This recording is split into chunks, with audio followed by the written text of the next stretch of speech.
Jump right into this. Donald Trump is, and I will say this, the CDC some time ago said that if states started opening up, they anticipated by early June, I don't know what that means, first week of June, early second week, nearly 3,000 deaths a day. Now, we are still in an area, I should say, in terms of temporally, where we wouldn't necessarily see the impact of things, loosening, as it were, around the country, because there's a 14 to 20 day lag time, it seems to me, on deaths. And we also know that deaths are being, and we know that data in certain states is being manipulated to make the deaths count seem lower. But we're only at about now, and only 1,500 deaths a day, which is horrible and not sustainable and untenable. But it's not at the 3,000. Now, the next week or two is really going to be telling. But there's obviously a lot of pressure to come out just because it's summer.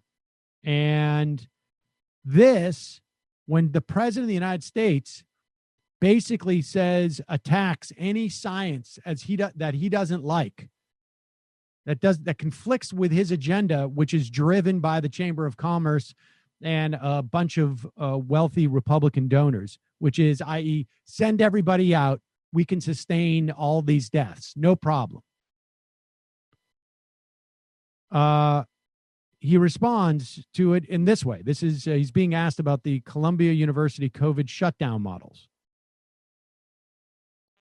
A Columbia University analysis said that had the lockdown or social distancing happened sooner, the analysis said almost all of the lives that have been lost could have been saved. And then a New York Times reporter issued a tweet that implied you are culpable for those deaths. It's a disgrace what I watch from this fake news media and from some of these liberal institutions. Columbia is a liberal, disgraceful institution to write that, because all the people that they cater to were months after me. They said we shouldn't close it. I took tremendous heat. You know this. When I banned China from coming in, first time anything like that ever happened, I took tremendous heat, tremendous, like a level that I've never seen anything like it.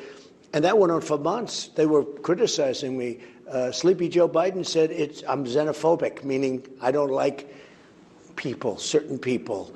And other people said as bad as that or worse. And that was in January. And I saw that report. It's a disgrace that Columbia University would do it, playing right to their little group of people that tell them what to do. Talking about. Now, I should tell you a couple of things about that. One, xenophobic is specifically you have a problem with people who are strangers, specifically, from different countries. But he is being interviewed by Cheryl Atkinson. Some of you may not remember her. She is now a reporter, and I think she has a show on a Sinclair media. I don't know if it's, I imagine it's syndicated throughout all the Sinclair. Sinclair, of course, is the right-wing local network, if you will. And she was in the early teens, I guess, 2011, 2012. She was with CBS News. And she got very deep into the Benghazi thing. At times, she claimed that the Obama administration was taking over her computer.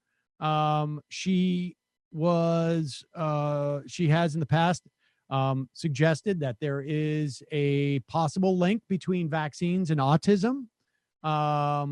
She just to give you a sense of how hardball those questions are. But this is what Donald Trump is doing in terms of the science. And this is what he does in terms of the science retroactively and going forward. We don't know that much about coronavirus, or I should say, we don't know everything there is to know about this. That's why they call it novel COVID-19, because it's new to human beings.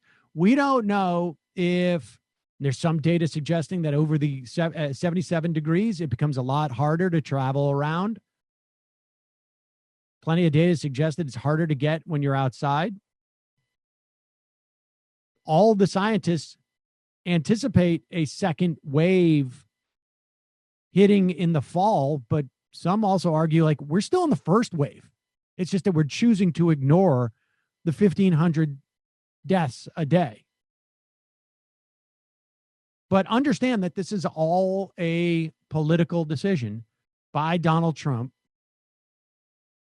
driven by his desire, his belief that this is going to help him in the election, driven by the fact that he looks at spread and deaths of the virus. And if you were to look at blue states, ones that Clinton carried by big numbers versus ones that Trump carried by big numbers, less in the red states, of course, because it's less dense. To the extent that there's outbreaks there, they tend to be, and this is the true of blue states too, they tend to be amongst people living in poverty or people with low income who are forced to actually not isolate and semi-quarantine because they need to go out and they need to do their jobs, or they're afraid of getting fired. They need the money.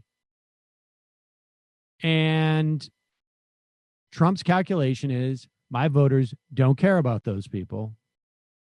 And so we're just going to go forward as if nothing's happening. And my other constituency, Chamber of Commerce, and all these, whoever they are, the Koch brothers, the Mercers, whoever, are encouraging open up. So that's where we are.